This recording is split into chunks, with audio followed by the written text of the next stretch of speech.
Welcome to the Shankly Gates podcast. My name's Grace and today I'm joined by Kieran and Paul Jones.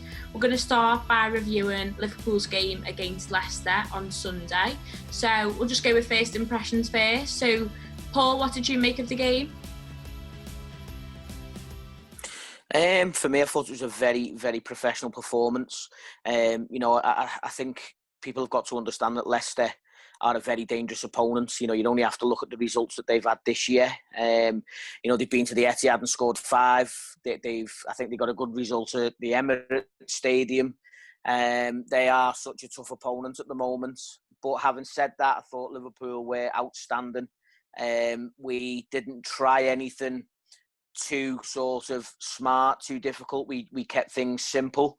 And I thought from sort of 1 to 11, we were absolutely outstanding from start to finish. And obviously, we kept a clean sheet. Kieran, what does that do for us going forward? Oh, I think that does a lot. I think that's a major confidence boost. I think it's only the second league clean sheet of the season after the Chelsea game. So obviously the confidence, especially with, we know Van Dijk being injured, wouldn't have been as high as it once was. But you keep a clean sheet, especially against a quality Leicester side like that, then the confidence can only be running through. I thought, Matip and Fabinho together were excellent, and well aided by Milner and Robertson, and then obviously Neco Williams when he came on. So I think a clean sheet against anyone is always what you're looking for, but a dangerous team like Leicester City, especially on the road, who won 5 away games before that, that's got to give us a lot going forward. So we'll go through the goals. Obviously, the first one, an own goal by Evans. What did we make of that? Paul, do you want to start? Yeah, I think, when you look at teams sort of at the top end of the table, you know it's going to be a tough game, and you've got to look to force your opposition into mistakes sometimes. And if you look at the top teams, so, and I'll include Liverpool in that, and Manchester City, those mistakes are quite few and far between. But, when you've got players such as Johnny Evans in your team, there is always that chance that someone like him is going to make a mistake. And lo and behold, it was one of the best headers I've seen in a while. I don't know what he was trying to do. He didn't seem to be under pressure. He seemed to be more interested in trying to have a wrestle, than actually go and win the ball. And it's bounced off the wrong side of his head and flew past Shankly before he even knows it. So, but you could see, from the corners they were struggling, and I know you're going to touch on the third goal in a minute, but again, in big games, you've got to look at things to exploit, and the corners situations was one of them. And obviously we've got the first goal from Johnny Evans as an own goal, and the third goal from Firmino. So for me, Liverpool have done the homework there. They've put the ball into dangerous areas, and if you're putting the ball into dangerous areas, you're going to cause problems. Yeah, I was just going to say that the ball was in the complete right place. God knows what Johnny Evans was doing. I feel like he thought he was at the other end of the pitch. God knows what he was doing. So yeah, the second goal by Jota, obviously he's in fine form. Kieran, what have you made of him so far? He's been an absolute revelation. He's just, you saw, obviously came in for just over 40 million. I think a lot of people, had their doubts. Will he come in? Will he settle? But he's done more than that. He's been superb, and the second goal. I mean, probably the one thing we've not seen from him is probably getting into the box, getting on the end of a header. And I mean, he makes a great run. Obviously, Robertson has the ball on the left. He exploits that space in behind the defence, gets a run on his man. But he's still got a lot to do from there. And that's just any centre forward in the world would be proud of that header. Again, past Schmeichel before he knew it. But yeah, he's been certainly the main man for us of late, and his goal score run continues. I think that was 4 consecutive home goals now in the league, which I think equals a record. I can't quite remember, but yeah, superb stuff. Long may it continue. He's on unstoppable form, isn't he? And I know our third goal scorer has been mentioned in recent weeks in the same sentence as Jota, of whether they both start together, whether one will play over the other, and that's Bobby Firmino. So Paul, do you want to just talk us through his third goal? What did you make of that? Yeah, it was a long time coming in the game, wasn't it? He'd had 2 or 3 glorious opportunities before it. He'd had one in the first half where he tried to sort of get it, get on the end of it with a kung fu kick, and it just missed in. It went wide. And then in the second half, he had the couple that had hit the post, and the first one he'd done himself, and then I think the second one, Johnny Evans tried to get a brace of own goals. And it looked again like it was going to be one of them nights for him. But, to be fair to Firmino, he never gave up, and he got himself into a little bit of space in the box again from a set piece. And as centre forwards do, he gets his header in, he gets it headed down and into the corner and gives the goalkeeper no chance. So I think you've got to give him credit because, players with less character could fold, especially with all the talk that's been going on over the last few weeks. And then in addition to that, when it's not going quite right for you on the night and you are creating great chances and it's just not going right for you, it's coming off the wrong side of the post or whatever. I've seen players give up and, spit the dummy out, but Firmino didn't. He kept going and he got his reward in the end. Yeah, he came really close to scoring, didn't he? About, I think it was 10, 11 millimetres, which is just mental, but obviously just wasn't close enough to go over the line. Kieran, what do you think that means in terms of Firmino's future going forward? Do you think he'll stay in the side?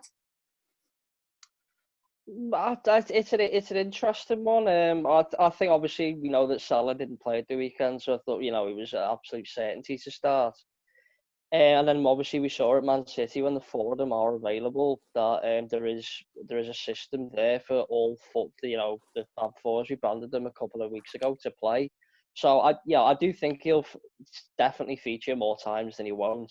I'd expect him to feature on Wednesday night against Atalanta.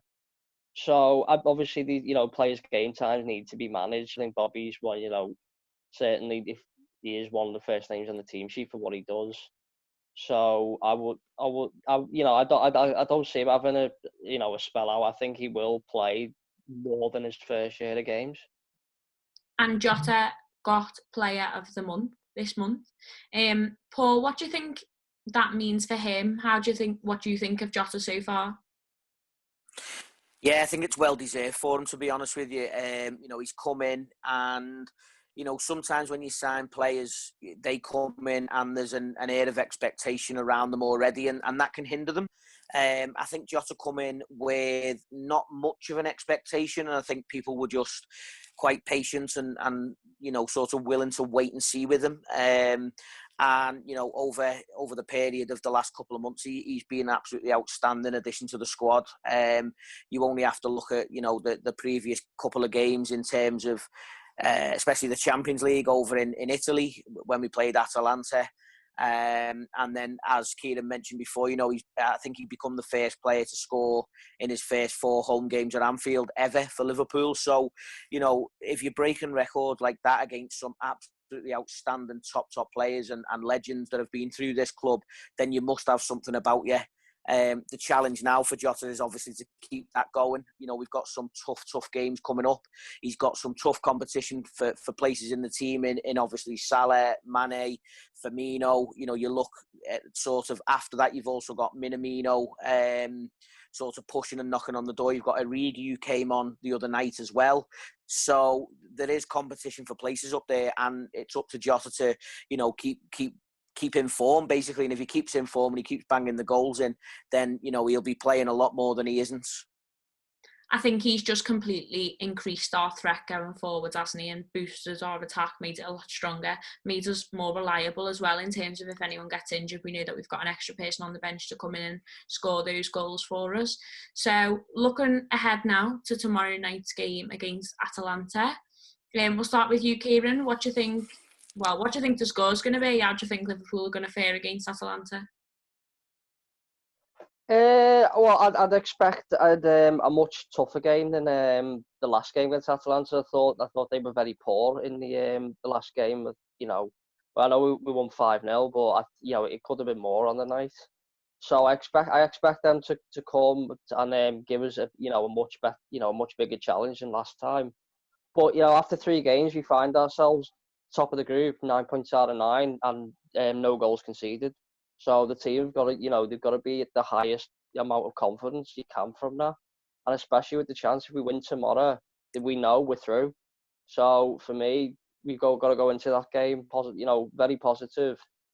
Because I think Atalanta, I know they usually have an open style of attacking play. I think they'll try and sit in a bit more this time, make it a bit more difficult. So that'll be an interesting one to look at. But no, if the players just keep focused and just think, win this game and we're through, there's the chance to rotate, in the last two games. So we're in a very, very strong position. We just, need to keep at it and hopefully get the 3 points. What do you think about it, Paul? Do you think Atalanta will be more up for the challenge this time than they were last time? Yeah, I think I have to agree with Kieran. I think, I don't think we'll be able to read much into the 5-0 previous against them. I think it's going to be a much tougher game. I think even just Atalanta's pride, and their players' self-pride will make it a tougher game. You're not going to want to come to Anfield on the back of a 5-0 defeat last time you played them and sort of wilt and give up. You're going to want to play for your own personal pride. I also agree with Kieran in that I think they won't be as open and expansive at Anfield. I think they'll potentially sit in a little bit more, make it, maybe try and make it a little bit more difficult. I thought we, as Kieran said, we created potentially 10 to 12 gilt-edged chances in the away game, and just by sort of knocking the ball behind them. So if they just drop 5-10 yards, it's going to cut off that space and we're going to have to play a lot more in front of them. And in the second half, credit to Atalanta, I thought that their forwards come into the game a lot more. They had a couple of chances. I think they ended up hitting the woodwork. So, for me, it's going to be a tougher game. But again, we've just got to concentrate on Liverpool. And for me, again, we've got to play a strong side. And if we get the strongest side that we've got on paper out on the park and potentially win the game, as Kieran says, we're through and you've got 2 games left then where you can rotate, you can bring in the likes of Origi and Minamino and give them much needed game time. Well, that was going to be my other question. Do you think Klopp will stick to the same side that he played this weekend, or do you think he'll change it up for the Champions League knowing the game that we had against Atalanta last time? What do you think, Paul? Well, I think it's interesting because I've seen some stuff on social media about Bobby Firmino actually didn't train today potentially, or he wasn't on the pitches for training. Thiago wasn't training again, so it doesn't look like he's going to come back. So there might be a couple of changes, but I don't think we've probably got enough personnel to make wholesale changes. We may make a change at centre half in terms of Reece Williams may come back in there. That may allow us to push maybe Fabinho a little bit further forward into midfield, which then potentially allows us to rest one of the lads who played on the weekend in midfield. But I'm just thinking back, Curtis Jones started, I think, in the away game, and obviously we've just mentioned Reece Williams started in the away game. So I don't think there's going to be wholesale changes, but I do think there may be 1 or 2 in those areas where not necessarily for this weekend, but we maybe need to look after for the longer term in terms of centre half, and we don't want any other players getting burnt out because we are down to the bare bones in certain areas at the moment. Obviously, Fabinho returned to the side at the weekend. How does that make you feel, Kieran? Do you feel more secure knowing that someone like Fabinho's back in our defence?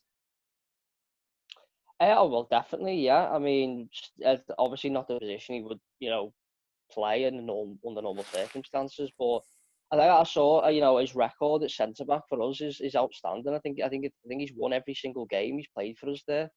I'd say, I mean, no disrespect to the lads that have played there, while he's been out injured, because I thought they've been fantastic while he's been there. But you've seen, the quality of him coming back is just, just helps the team completely. I mean, the experience that he brings to the side is, can only help us.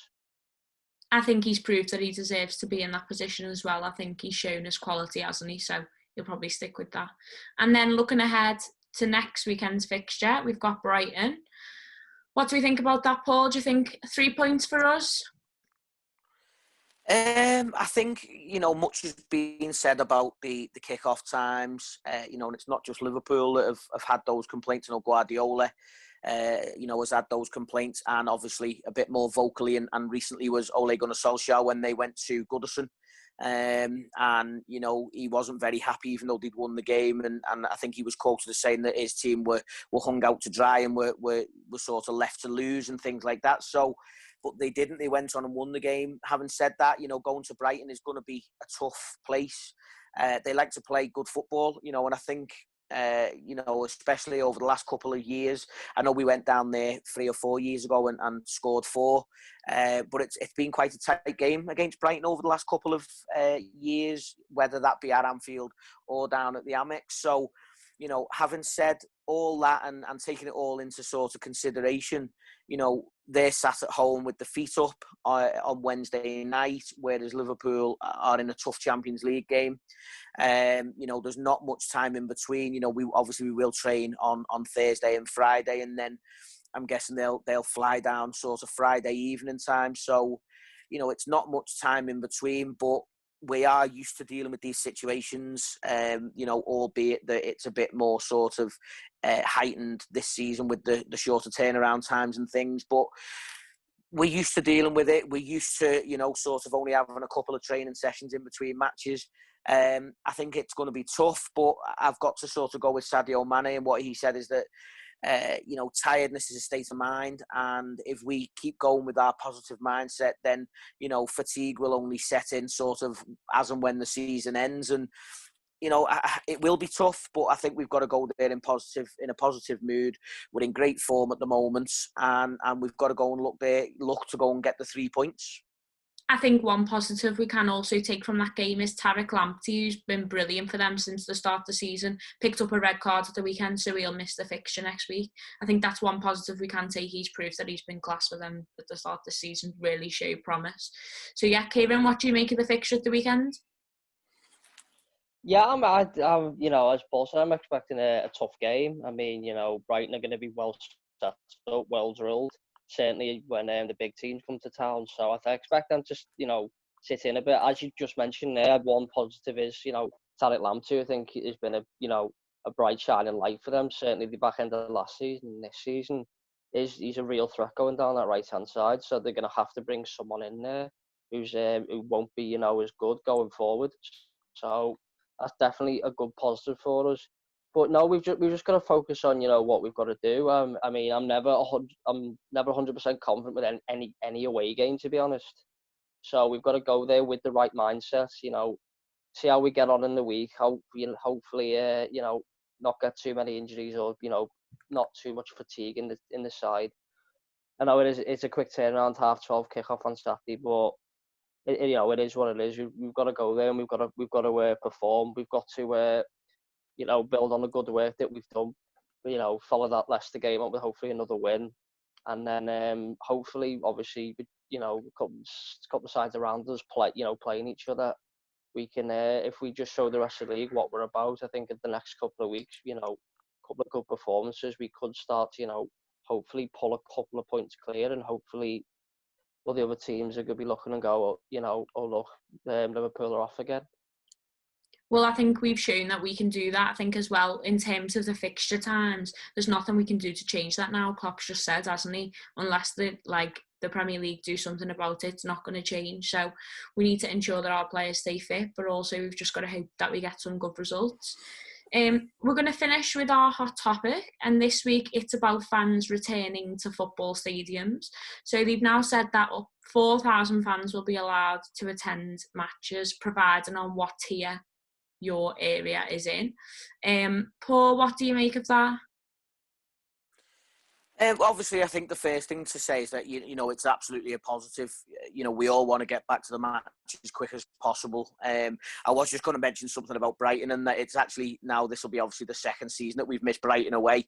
But one thing I don't miss is trying to get on that train outside the ground. I don't know if anyone's ever been to Brighton, but it's just an absolute nightmare to try and get on the train after the match. So, I suppose we have small mercies, but it's good news. I think it maybe could have gone a little bit further. That's just me being greedy. You know, it's 50% of the capacity, I believe, up to, you know, a maximum of 4,000. But obviously 4,000 people in an 8,000 stadium is, you know, a lot more sort of compact than it would be at, say, Anfield, where there's 54,000 seats. So for me, they maybe could have gone to, you know, say 50% of the capacity, up to say 20,000, let's say, because, you know, 20,000 at Anfield or at Old Trafford, you know, and the Emirates and so on and so forth, there's still a lot of space. I just wouldn't like to be the person that has to decide how those tickets are going to be, you know, shared out amongst supporters. But yeah, it's a start. It's a step in the right direction. And let's just hope that those numbers can increase as soon as possible. The way I think about it is, obviously, if you're allowing 4,000 fans into a stadium, regardless of what happens after a game, you're all going to probably verge out the same way. I just think, like, how are they going to be able to keep everybody separate on the way out? Because you know what Anfield's like. When we leave that ground, we all walk down the same way, or everyone's going a different way, crossing paths with each other. How on earth are they going to keep everyone separate? That's my only concern. But then I think it will be exactly the same if you put 20,000 people in the stadium as if you put 4,000 people in the stadium, because you're all going to go to the exit at the same time. So unless you're an idiot who leaves before the end of the game, but yeah, you'd all head the same way. So it's all about controlling those crowds, and I think that'll be one of the most difficult tasks for them. Kieran, what do you make of allowing 4,000 fans into the ground? Yeah. Well, just on that point, guys, I remember there was certainly in the Football League, there was about, I think, a week or two where they did allow some fans in grounds. And I remember seeing a couple of reports on it. And I think it was 1,000 that was allowed in. They were letting them out, like, section by section. So as long as that's probably the way they'll do it, as long as they do it speedily, because you don't want to be sat there at the end while everyone else is going out and you sat there in the freezing cold. So that's probably how they'll do it. But I mean, as Paul said, it is a massive positive, them getting fans back in the stadium. You know, we're all sick and tired of just sitting there watching it on the telly. You know, we want to be there, we want to, you know, enjoy it. But obviously, it will come with its problems, as you've said. Deciding which games people get is probably going to be, you know, the big issue. And then obviously, you know, the way the virus is going, they could announce, you know, because you'll have to put it, you know, a bit of planning in place. You could announce 4,000 people are, you know, going to a certain game. Then all of a sudden, coronavirus cases, you know, rise, and then all of a sudden we go from tier 3 to 2, or whichever way it is, and then it becomes 2,000. So there's a lot, you know, there's a lot of, you know, things that, you know, need to be looked at, you know, that could be changed. But no, it's definitely positive. You know, any amount of fans is better than no fans at all. So hopefully you know, the coronavirus cases, you know, keep as down as they are at the minute. You know, they're on the way down, certainly around Liverpool, and we can get back into Anfield as soon as possible. Yeah, I agree with that. I think your problems are going to start coming when your fixtures arrive. If you got Man United, one of you two, and I got Fulham, I would not be very impressed. I always also have a bee in my bonnet over the fact that I never got a chocolate bar. So if you got Man United and I ended up with Fulham, I'd be very disappointed. You still not got it, Grace? No. No, still not got it. Still not got it. So another thing they've been doing is, in either, I think it was Ireland, I saw it, before you go into a ground, they've been putting you in this like booth and spraying you with anti-vax stuff. Paul, how would you feel about having that done before you go into a game? Yeah, I mean, it's one of them, isn't it? You know, we sort of do things and, you know, trying to think of a sort of equivalent that I can't. But I think for me, you know, to get a quick sort of spray of whatever it is, whatever disinfectant it is, to be able to go and watch the match, I don't think too many people will have an issue with it. There will be some who have an issue with it. That's fine. If you don't want it, don't go to the game. Let somebody else go who is okay with it. But for me, that won't bother me at all. You know, one thing I did want to ask though is, there's been some suggestions around, obviously, you know, there's not going to be away fans allowed and things, and some of the suggestions around how those sort of 2,000 or 4,000 should be distributed in terms of, people crossing borders of different tiers and things. And, there's been suggestions that maybe it should only go to maybe people who are in the Liverpool City region, or people within Merseyside, or people within, that tier 3 or tier 2 in the local area. And I just thought I'd put that question out there, Grace, for you to see what your thoughts around that were. See, I don't think that'd be possible, because if you think about it, in terms of Liverpool, a club like us, we have fans all over the country, all over the world for that matter. So imagine if you said to someone who lives, I don't know, Warrington, you can't go to the game because you don't live in the Liverpool City region. There's going to be uproar. I just think, how are they gonna deal with that? But then on the flip side, the argument is that if it's about public health, do we let somebody come from, say, Hull, Kingston upon Hull, which is the highest rate in the country at the moment, do we let them drive over from Hull to Liverpool, potentially spreading the virus, but yet we're not going to let 1,000 people come from 30 miles down the road in Manchester as an away fan? Do you know what I mean? And that's the arguments around it, and it's a difficult one, and that's why when you asked me, I said I wouldn't like to be the people that have to decide who goes, because I think no matter what you decide and no matter who gets them, there's going to be people who are unhappy, and there's going to be people who complain about it. Yeah, I completely agree with that. I think you're always going to get criticism, aren't you, of your decision. So let's all be grateful that it's not us. Kieran, what would you think about that? If, say, you had to get a negative test before you went to a ground, what would you feel about that? Would you just do it because you want to go, or? I mean, I'm desperate to get back in there. So yeah, that's if that's what it takes, that's what it takes. I mean, obviously all these things about, especially the vaccine coming out, potentially you'd have to put things on the you'd have to state that you've had the vaccine, all that, on these passport thingies that they're trying to put forward. But for me personally, I just want to be at the game. So if I have to take a negative test or get sprayed with disinfectant or literally whatever, I'm up for it. So yeah, me personally, I don't mind that at all. I think I completely agree with that. I think this is a nice bit of positive news to take forward after the negative months that we've all had. That's all we've got time for this week. Thanks a lot for watching and listening to the Shankly Gates podcast, and we'll see you next week.